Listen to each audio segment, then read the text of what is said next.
Good afternoon. Welcome everyone to this Investec budget breakdown live from Johannesburg. My name is Justice Malala. We've all been following events over the past few days. Finance Minister Malusi Gigaba presented his first budget, and some who are a little bit naughtier than I am say we'll see whether it's his last. So that should be interesting and something to look forward to discussing with my panel. But he slashed spending, hiked rates, and the big question is, has this done enough to bring back confidence into the system?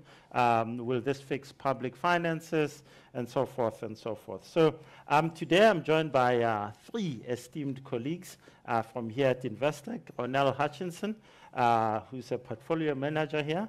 Annabel Bishop, well known to all of us, the chief economist, and David Gracey, who is the head of currency and derivatives here at Investec. Guys, can I start with you, David? One of the things for me, coming from a political perspective, was that the past 2 months have been full of kumbaya, if you will. You know, many of us saying, "Oh, Cyril Ramaphosa's in." There's been an impact on the rand, on the confidence is looking slightly up. So I went into this budget wanting to see if that can be sustained. Has it been sustained from what you saw yesterday? Can it be sustained? Was it a good budget? Justice, my view is that this budget, unfortunately, because of what's happened over the last 10 years, is a budget that looks backwards as opposed to forwards. And when I say it looks backwards, it's trying to fix the ills of the past. And we're trying to be a progressive society, uplifting the poor, alleviating poverty, creating jobs. This budget doesn't do any of that at the moment, but I think it was unavoidable given the state of national finances. So in a short answer to your question, I don't think so. That's going to take very long because we've taken 10 years to get here. Oh, let me have a fight with you. The rand yesterday seemed to get a big cheer from what he said. All around, I look at the commentary, people say, no, this is not bad under the circumstances, and so it's a positive. Isn't that a fact? It's a relative game. If we go back 10 years, maybe a little bit more, our budget deficit was closer to 30% than it is now. We're now closer to 60%. That's why I say it's going to take a long time to fix the problems of the last 10 years. Markets are cheered because it was a bit of a relief rally. I think markets are saying it's not as bad as it could have been. VAT was touted perhaps to be hiked by 2 percentage points. It's only 1 percentage point. They haven't touched personal tax. They've cut back on spending, and it's a little bit more positive than last year's medium-term budget speech that the minister tabled all our ills. So from that perspective, the market has reacted positively. Annabel, I can see you champing at the bit. You've written a lot about confidence. Is it back in? Look, I think maybe if we take a little bit of a step back to the start of this year or late December, when we saw Cyril Ramaphosa come in as president of the ANC, that's when we saw a huge rally in the rand. You know, the rand gained about 2 rand to the US dollar, and that's really a risk premium that came out of the currency. You know, before that, if you look in 2015-16, the rand jumped by about 2 rand, depreciated by about 2 rand to the dollar on Nenegate. So, you know, rolling back that risk premium has been quite important. Since then, the gains that have been made have been much smaller in the currency. And of course, yesterday, the rand gaining about 10 cents against the US dollar, not a big move on the day, but really it's rather been momentum that's been created since the end of December. You know, Cyril Ramaphosa coming in as president, that obviously caused the currency to go through 1170, and obviously now there's a possibility we could be looking forward, moving towards 1150, even 11, if this positive momentum that you're alluding to carries on, this rise in confidence. And of course that could come about possibly through changes in the cabinet, changes in key government ministers, in even looking at state-owned entities and key institutions. You know, there's going to be a review of SARS now, the budget announcement. All of those are very important factors to keep this momentum going. But yes, if you look at the metrics, business confidence for January shown an increase, the SACI figures, and likely this will be the case in February, March. Certainly the BER, big confidence reading at the end of this quarter, is likely to show a rise as well. But that's all from the political momentum. We haven't actually seen anything translate through into economic gains yet. And as a consequence, the economic growth outlook is expected to be brighter, but we haven't actually seen anything come through yet. It's still too early in the day. Ronelle, let me ask you about the impact on markets, particularly bonds and equities. What's your take? I think if you look at the market response yesterday, bonds on the R186 rallied down to under 8%. The rand strengthened, albeit marginally, as Annabel highlights. And equity markets ended up 1% up after being in negative territory during the course of the day. So if you look at that response, I think net a positive outcome on the budget. And I generally think consumer and business confidence will actually improve on the back of that. Let me go back to something. One of the elephants in the room, as it were, is the ratings agencies, and Moody's in particular.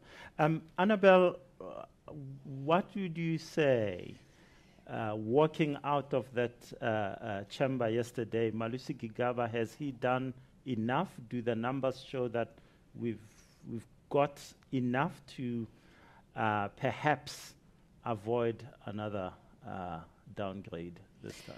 So I think the budget may, on balance, just be enough to avoid a Moody's credit rating downgrade to sub-investment grade in this quarter. Okay, so they'll give the review before the end of March, certainly. And the reason I say that is if you have a look at the substantial increase, projected increase in debt, borrowings as a percentage of GDP, that rose all the way up to 63%. By the end of 2025-26. It's a horrifically high number, and it showed a sharp upwards trajectory. There was no levelling off of debt, there was no reduction in debt. And why that's so important is if you see continued substantial borrowings and you are borrowing to pay off your debt, you've fallen into a debt trap, which South Africa had done so. Our current balance was negative. That results ultimately in substantial fiscal problems down the line, and that's why we're getting our credit rating downgrades we've been getting so far. So the budget's basically rolled us back to somewhere in between the MTBPS of last year, which is disastrous, I've just outlined, and the budget, the 2017 budget, exactly a year ago, where we saw a lower borrowing trajectory. So possibly enough's been done, but I think when you assess the credit rating agencies' next move, especially Moody's, they look at a number of factors, which also include political certainty or uncertainty, and certainly the uncertainty seems to have reduced. Then they also, of course, include the economic outlook, and economic growth was expected to be quite poor in South Africa. Remember, we dropped down to 0% in 2016 from about 3% in 2013. Now the expectation is we could rise to 2 to 3%. And of course, the other big issue, the main issue really now for us, are the state-owned entities. What's going to happen with their governance? Let me ask you, therefore, you mentioned state-owned entities. Some clarity, but not total clarity. Land is a big issue that many people are talking about. When you consider certainty or uncertainty in the market, it seems to me that we have quite a few bits. Nuclear was not mentioned at all, that we still have a few areas of uncertainty. I think the last few weeks regarding the nuclear question, I think that is off the table since President Zuma's resignation. We've had a number of comments, and there's Minister Mahlobo just 1 week ago said, we're going for it, but there's no money for nuclear. Let's just make that clear, and I think the tone is changing a little bit. As far as state-owned entities are concerned, the assumption in the budget is that there's no more bailouts for state-owned entities. I'm not certain that that's achievable. I think the state-owned entities are in such a bad space that it's going to take a very long time to sort out. Yes, there's changes to the board and changes to the executives of these various entities. Eskom is a big problem. The finance minister himself has alluded to the fact that that's a disaster zone waiting to happen. He did say yesterday that any action on state-owned entities, any new funding or bailouts that are required will be budget neutral. And the hope there is that they can sell some non-core assets to fund any bailouts. I think that is the one risk factor, that assumptions were made in the budget that they won't have to fund new bailouts. I'm not sure that that's achievable in the shorter term, Justice. Annabel? Look, I'm fairly worried about the state-owned entities because, as I said earlier, it's the one issue that hasn't really gone away very much at all. Nothing's really been done.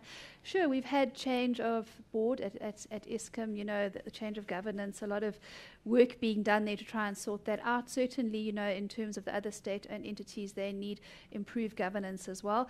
But, a lot of them the big issue comes down to, is it a going concern or not, and who's going to fund it? And of course, that is important when you go to the debt markets, and you try and raise the money, because as Minister Gagaba said, you need to obviously be able to have these SOEs being self-funding. They cannot actually be a drag on government. We forget that we've come from a period in the 2000s where we've actually had high economic growth, fiscal consolidation, and we've obviously had well-performing state-owned entities, and they have actually managed to produce a profit.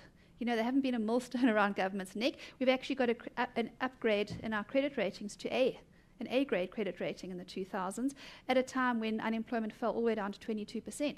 So we've actually been taught in the last decade that we can't have that. We've been taught that, you can't actually have infrastructure spend without having a deterioration in government finances and your state-owned entities blowing up and losing your credit ratings. And we've all come to think about life very differently. So returning to those 2000s of good growth years, it is achievable to sort out our state-owned entities. But the question really is, are the hard decisions going to be made that is required to do this? Can I just come in there, if I may, Justice? I think something that's happening that perhaps is at a political level a little bit unthinkable for many in the government structures, is that because of the dismal state of the government finances, whether it's at SOE level, whether it's the national fiscus, whichever way you look at it, government is now being forced to look at partial privatization. The president himself alluded to that. No one mentions the P word. It's a hybrid. The president did. The president did. Minority stakes, I think, is the word that he used. Now, you can solve some of the problems by doing that. Whether it's politically astute at this point to do that, or whether it's going to be acceptable for the larger portion of the population, given the political stance that we have in South Africa, that remains to be seen. But what happens is, when your finances are in such a precarious state and you can't borrow and you can't fund, you have to sell off these assets. And history tells us that in various countries where people have done this, and you sell off particularly non-core assets, it actually does you a great service in the future. And maybe, an unpopular example will be the UK in the 80s, late 70s, 80s, under Margaret Thatcher, but they were forced to do that because their fiscus was also decrepit as it was. So it's something that I think we need to watch for if we're going to sort out SOEs in the shorter to medium term. Ronelle, one of the things that struck out at me was that National Treasury said it will increase, I think, about 5 percentage points, the prudential limits on offshore investments by institutional investors. Will there be a big outflow because of this? What does it mean? I think it's a positive development, because if you look at the extensive research that's been done on the optimal asset allocation that a South African investor needs to have in terms of offshore, that's been at 30%. So moving the prudential investment guidelines from 25% to 30% now allows the South African investor to be at that optimal offshore allocation. I think obviously the strong rand is a positive now in terms of taking assets offshore. But if you look at most South African investors, the big move has largely been done. So I think the impact now in terms of outflows should be more marginal, basically. But I think, overall it's a positive. You have a stronger rand, you have greater capacity to go offshore. So for the South African investor, it is definitely a welcome development. One of the things for me that stood out was the balancing act on tax, both corporate income, personal income, and then VAT, which has been spoken about again and again and again. Union and trade union and the left very unhappy this morning, saying how could this happen and so forth. Is there a political risk there, and what does it mean that the obvious whipping boy, the corporates didn't get taxed higher? What happened there? Look, I think if you actually have a look at where South Africa sits from a corporate tax point of view compared to globally, you'll see we actually sit at a very high rate. 28% is actually very high internationally. And if you look at it as a percentage share of GDP, again, we're above both OECD countries and indeed the rest of Africa. So hiking corporate taxes was never going to be a good thing from that perspective, because it would just decrease our global competitiveness. And of course, obviously, it has a negative impact on corporate sector activity and in turn on employment. So the Davis Tax Commission has looked at this quite significantly when they look at the spread or the different ways to tax. And of course, the big issue that they have is that the more you tax on the corporate front, the lower you actually end up with in terms of economic growth and employment. So it's a big issue for us because we really need to have substantially higher employment in South Africa.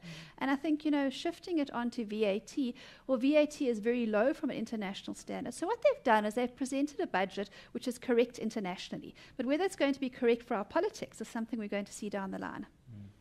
David? Yeah, I agree. I definitely agree with Annabel. The world is a very fast-moving place, and money moves very quickly, and it goes to the most efficient usage. So politically, it might be a model that says, well, the corporate tax rate is 28%. Let's raise it to even 35%. That will have a direct impact on growth, direct impact on employment or unemployment, and I think it's a very difficult thing to do in the global economy that we live in. Money moves very, very quickly, and that's something that I think sometimes the politicians miss. They're very insular when they look at the situation in our country or any country for that matter, not just peculiar to South Africa, is that they fail to recognize that the globalization and the speed of setting up business or moving businesses has a direct impact, and it has a direct impact very quickly.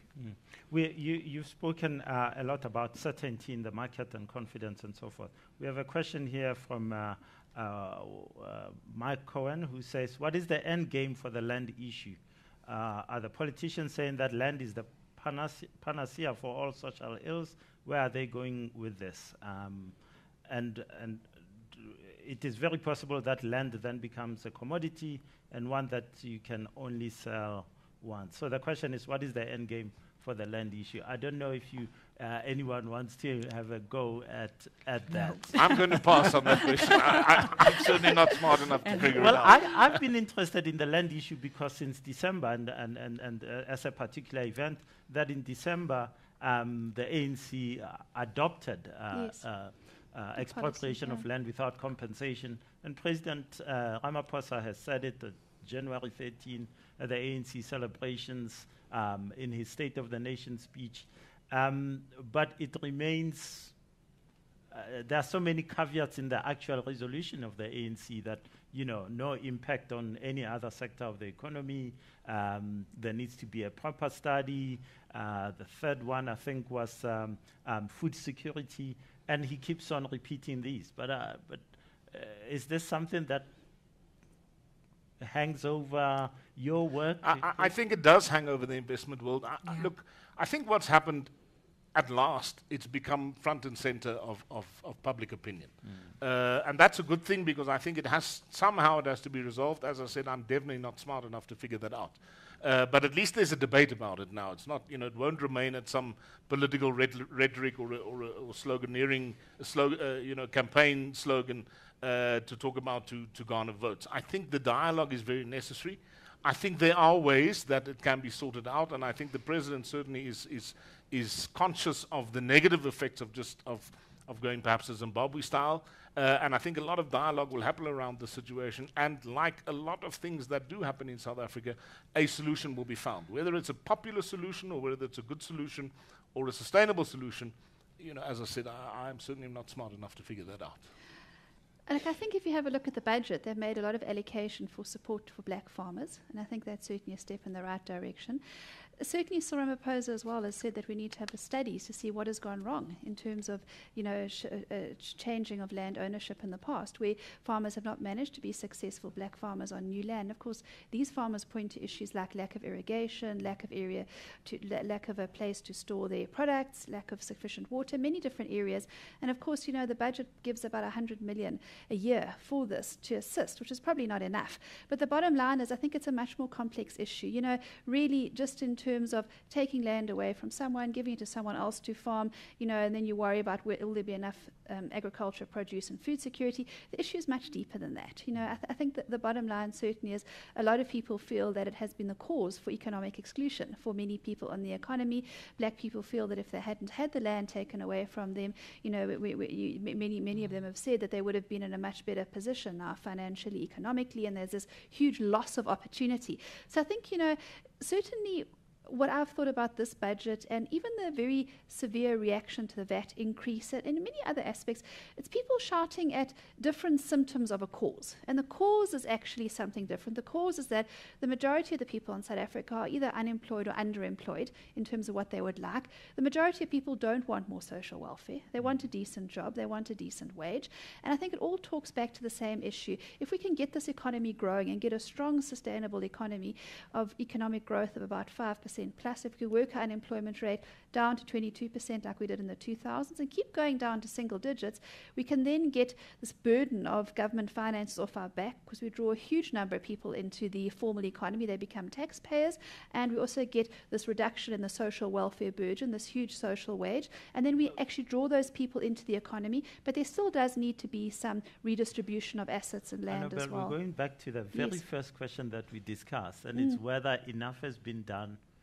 Have we done enough to put the plaster on the scratch outside, but we're not looking at the entire knee and saying... You need to look at the holistic picture. Yes.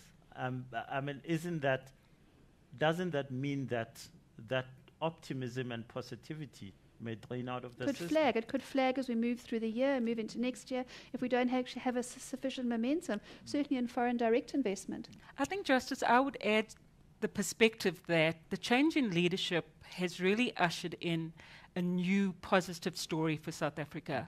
And I think it's one shifting us away from stagnation and state capture to more consumer investor confidence and higher potential growth. And I think that, for me, is key. There's goodwill, there's positive sentiment, and we need to take advantage of that in the current environment. Look, I think we are in the midst of a Ramaphosa rally. That's what's being termed at the moment. And recent action since the beginning of January suggests that at least the president is beginning to get his hands dirty. We had this disastrous attack on a police station in the Eastern Cape yesterday. 5 people lost their lives. I mean, it's an absolute atrocity. And the president gave the police minister 72 hours to find the culprits.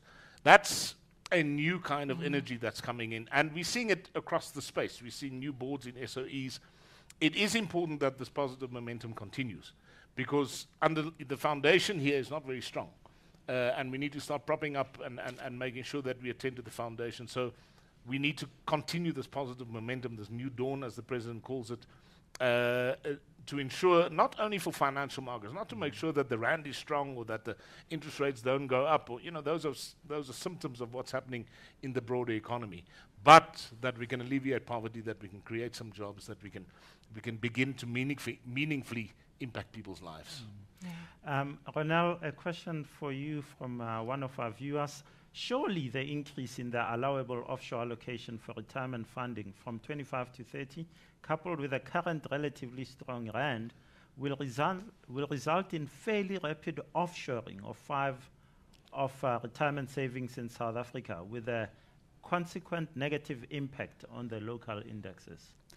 I think if you look at the global backdrop at the moment, it's largely positive for emerging markets. And South Africa definitely participate and will participate in that. If you look at 2017, South Africa did not capture a lot of the emerging market portfolio flow. In fact, from an equity perspective, I think we went negative. So in the current environment, when you take into the positive global backdrop, specifically for emerging markets, it's very difficult to call that there's going to be an immediate rush to go offshore, because the current environment favors emerging markets and South Africa always participates. And therefore there is, in the current environment, a bias to strengthening from a currency perspective and favoring emerging markets if you look at from a global investor perspective. So It's difficult to call. It's a tough balancing act at the moment. But I think in the short term, there might just be a bias to continued strength for the South African currency. Another question from one of the viewers. What is the impact on businesses of the VAT increase? And what are the expected effects of the tax increases on CPR? I don't know if you want to... I think I'm going to leave that to Annabel, if I can. She's got these figures all at her fingertips. So look, I think maybe starting with CPI inflation, bear in mind that I suppose the expectation was it could come out about 4.7% this year. And then we had a very low figure for January, very modest CPI inflation outcome, about 4.4%. Being at the start of the year, it pulls the index down for the whole year. And inflation was then broadly expected to come out at 4.5%. But of course, the same day we got the budget with the VAT increases. And, that could add about 0.5, 0.6 to inflation. So we're back at around about 5% again for CPI inflation.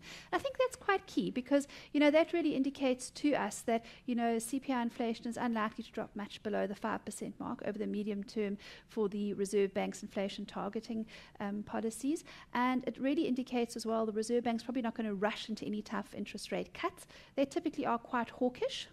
And what this really means is that they're unlikely to cut interest rates too quickly, whereas they have historically hiked interest rates quite quickly under Lesetja Kanyanga. So that's where we're sitting at the moment with inflation and interest rates. We're looking for really a flat outlook with the possibility of a cut, down the line.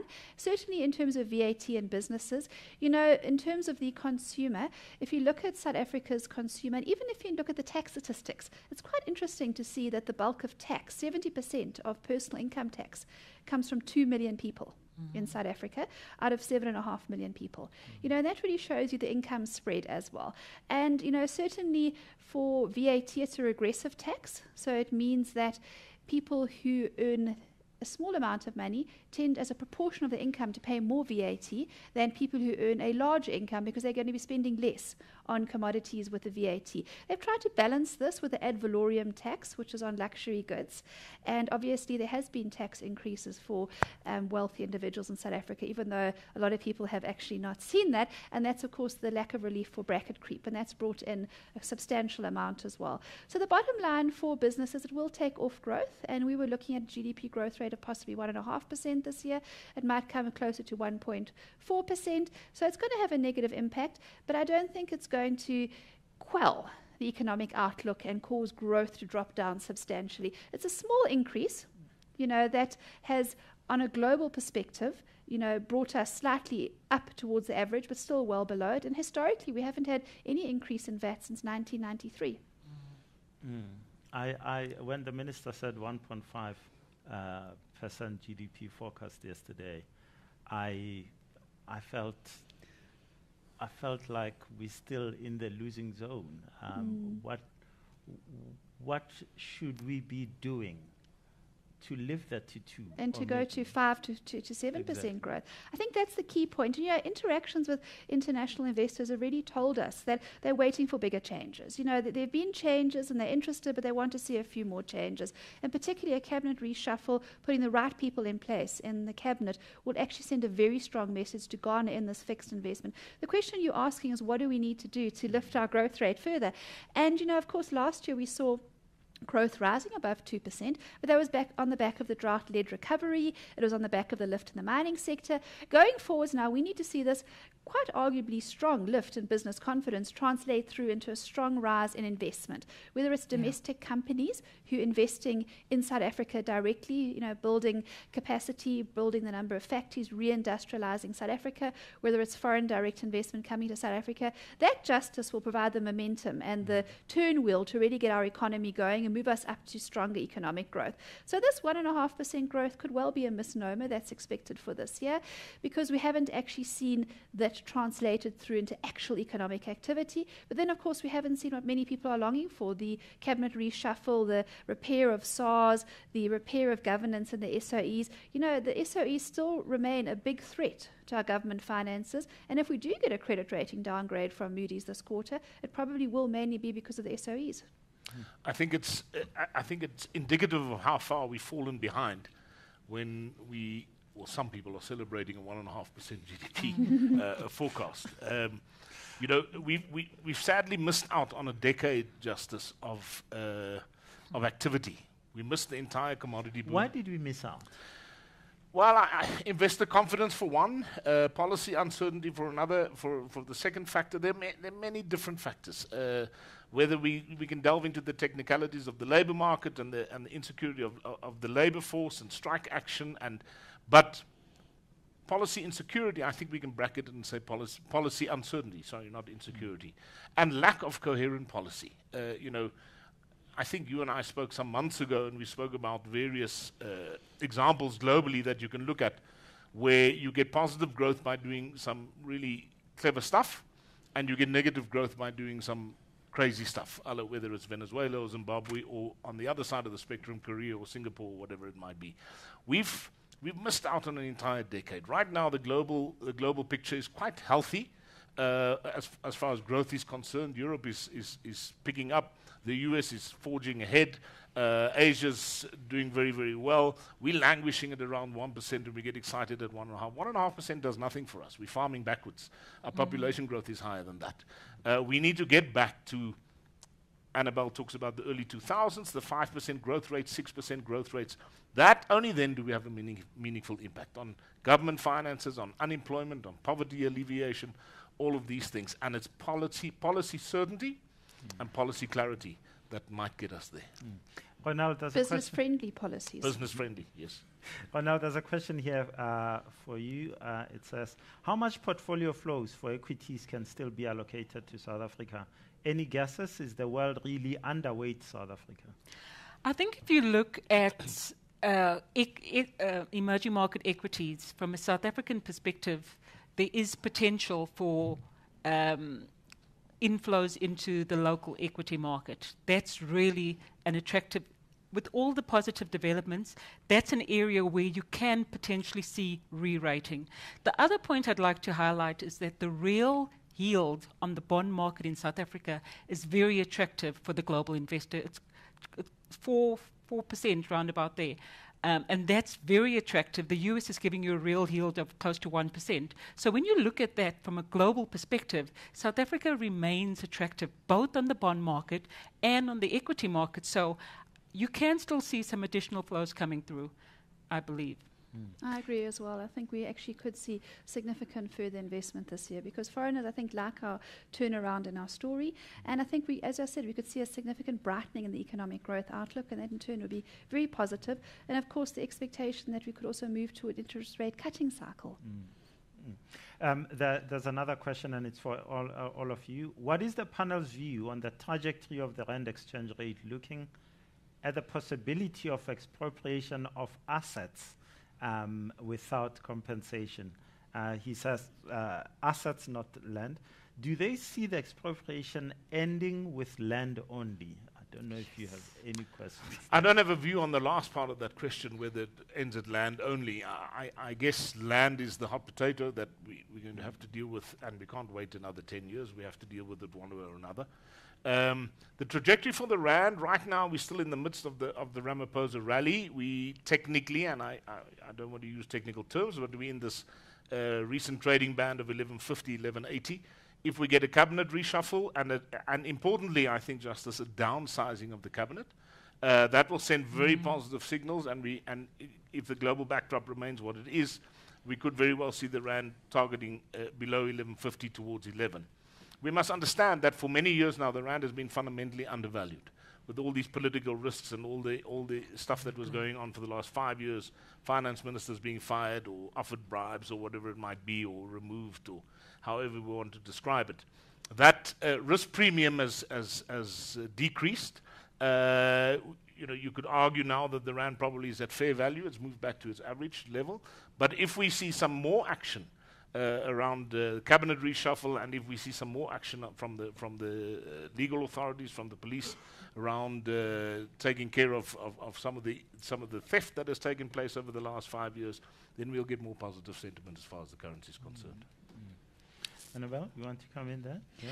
I can, yes. Look, I think I agree with what you're saying, that Certainly, however, if you look at the budget, the focus is on land expropriation. It hasn't been on all assets.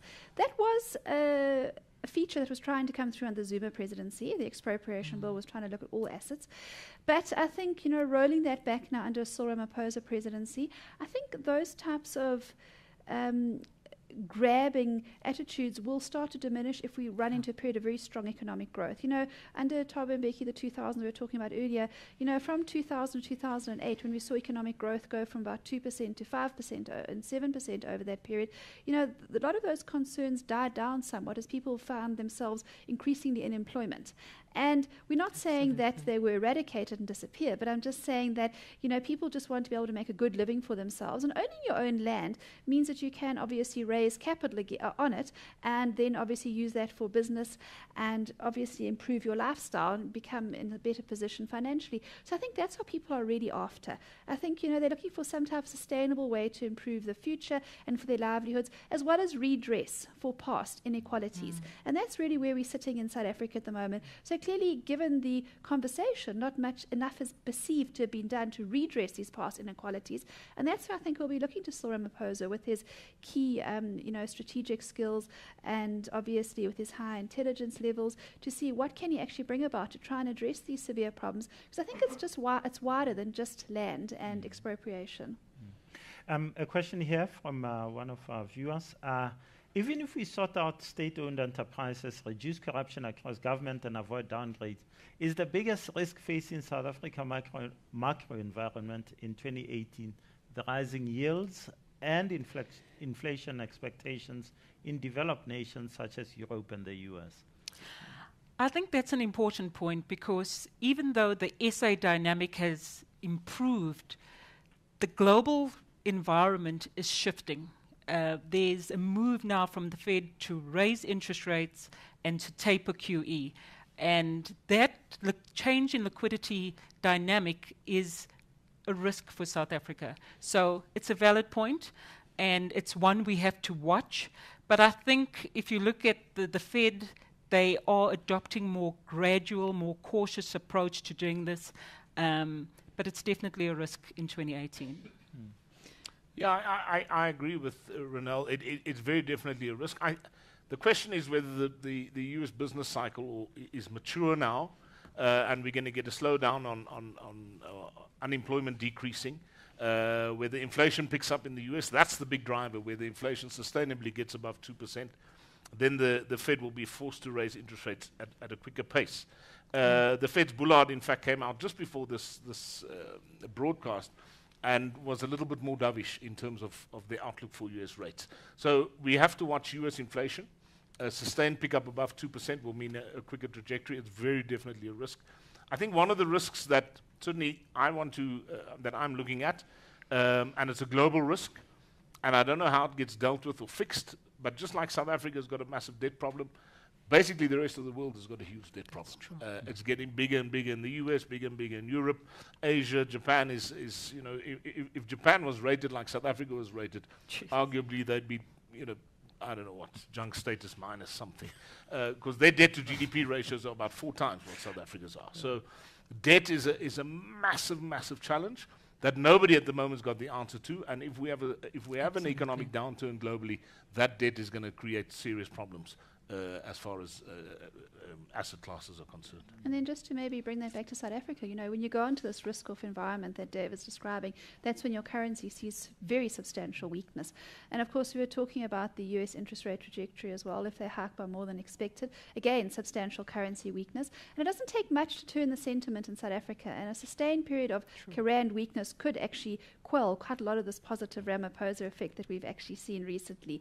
I'd also add to the conversation as well that, when you look at these high yields in the US, I think certainly, the growth is expected in the Eurozone to outperform. The Eurozone economy is expected to do particularly well. And there's concerns that the US dollar will resume a long-term weakening trend. So I think there's many factors that go into the mix. That obviously would then be seen as supportive for the rand against the dollar if the US dollar persists in its decline. But I think, basically the bottom line is that we've had a fairly good period of risk on globally, of global investors buying risky assets, whether they have equities, emerging market assets. And these periods don't last forever. And there is a possibility that, as we know, we start to move into a more inflationary environment, we actually see the currency lose some of its shine, and we actually tend to stabilize. So I think the Ramaphosa win, the rally, has come at the right time in terms of global market dynamics, but we can just as easily go back into a risk-off period where the rand can move back to 13 and beyond. I've got a few questions here from the viewers, and all of them refer to, I think in the note you wrote, Annabel, overnight, the next event that we're looking out for. We've had the ANC conference, a very positive outcome for markets. We've had Cyril Ramaphosa ascending to the presidency of the country. Many people didn't expect that to happen so soon, and yet it happened, and we've had a fairly benign transition to his first week in office, and many people are now asking about a cabinet reshuffle. One of the questions says, who's the next finance minister? I won't put you on the spot about that, but can I get a sense from the panel, what are you looking for in the finance minister? What are the signs that will say to you, yes, the next layer or the next block in this rally that you refer to has been put in place? Ronelle, shall I start? I think, the commitment to fiscal consolidation and managing the debt levels and maintaining and implementing these expenditure cuts that they've outlined. So that would be pretty much key. But I think another interesting point is how the Reserve Bank responds to all these positive developments and whether they too will join and cut interest rates and foster growth in the local economy. So I think that's also something I would consider as an important signal moving forward. So I will put a name forwards, and I'll put Nhlanhla Nene forwards. I think that he actually would be a very wise choice. He's extremely well respected internationally. And of course, some people obviously look at Pravin Gordhan, but I think the bottom line is he's probably needed to sort out the state-owned entities. And I think when we do, at some point, I think we will see a cabinet reshuffle. We're also going to see a reduction in the number of ministries. I think some of them are going to be combined. For example, mining and energy might come back and become one industry again.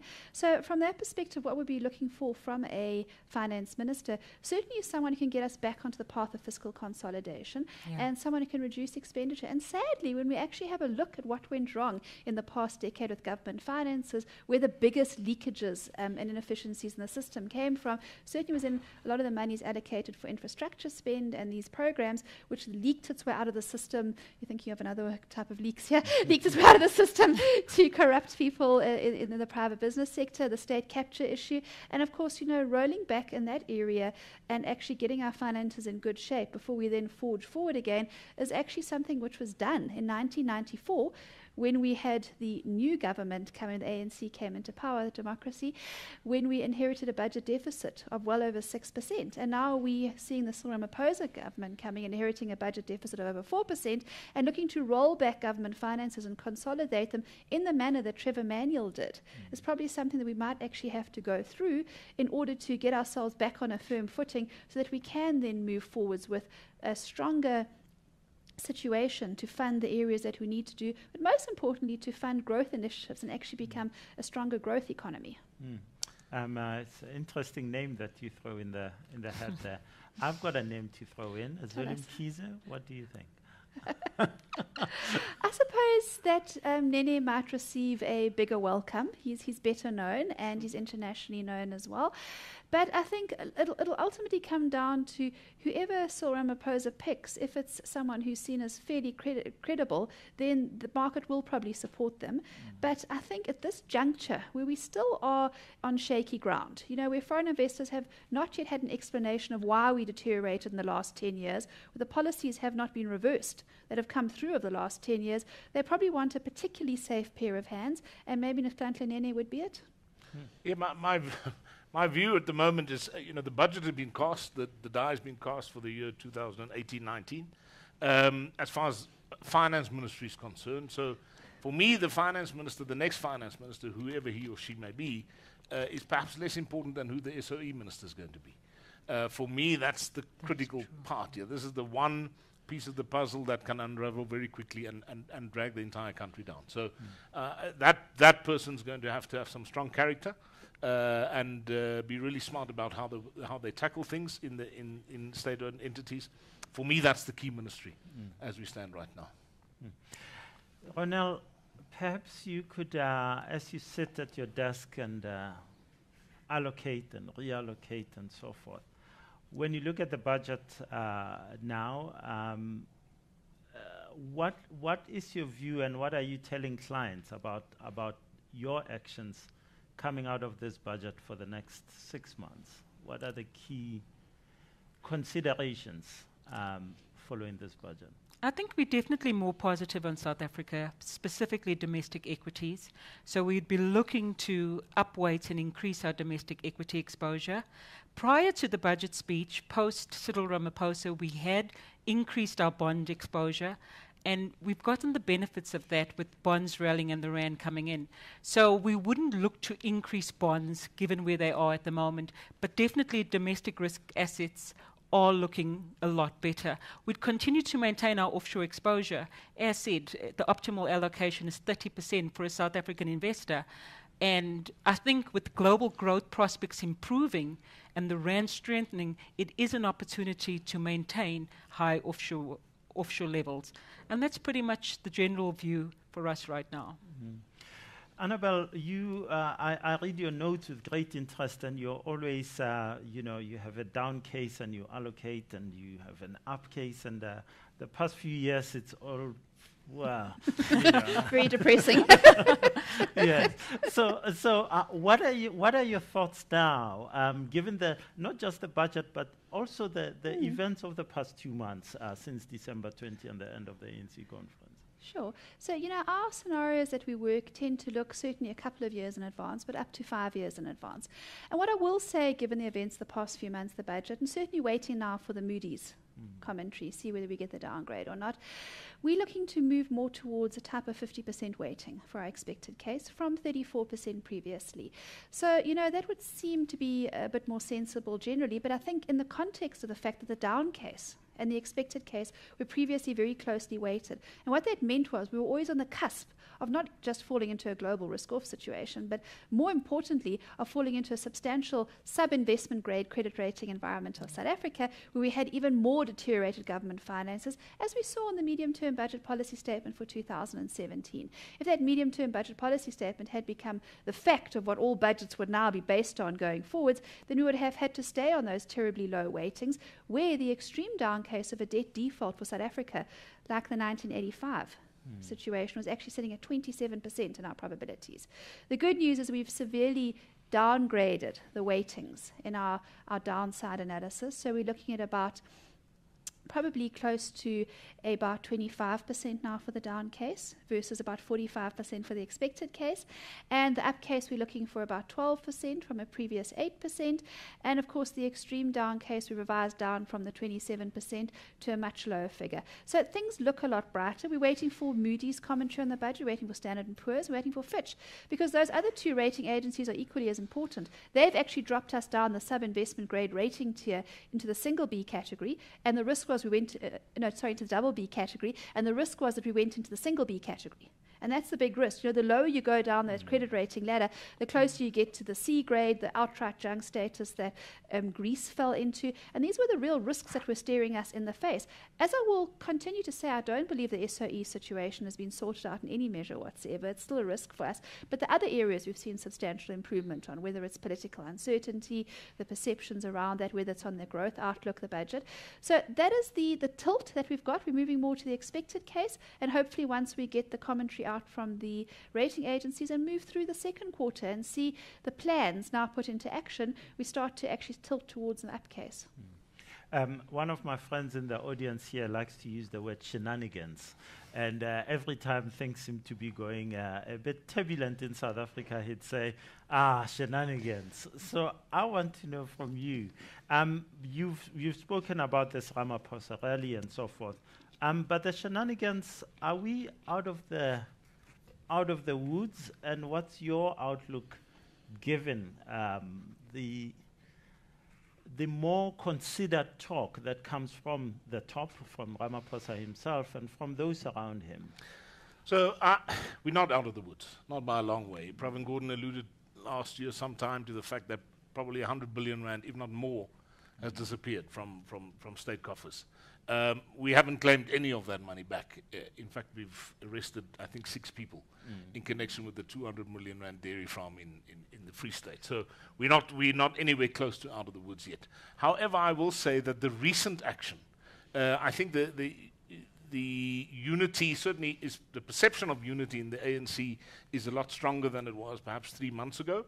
When the Youth League is starting to support the new president and saying positive things about the new president, then you know something's changed.